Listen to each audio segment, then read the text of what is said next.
ચલો તમે અહીં આગળ કયું બીજ વાવ્યું તું એ લખવાનું છે. કયું બીજ લખ્યું? મગ. પછી કઈ તારીખ? 25.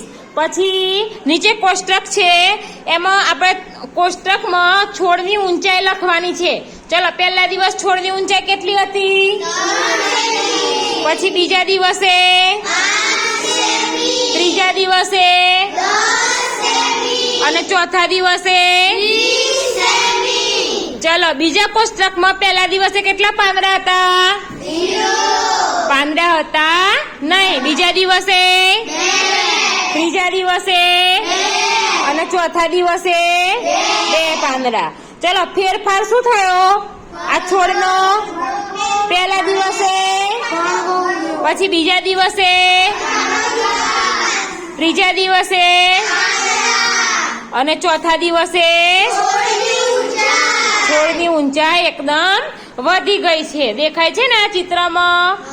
આ મૂક્યું છે તમારી આગળ છોડ, એમાં દેખાય છે ને છોડનો વિકાસ એકદમ વધી ગયેલો છે. એને છોડની ઊંચાઈ માપવી હોય તો માપી જો. છેલ્લા દિવસે કેટલી ઊંચાઈ હતી?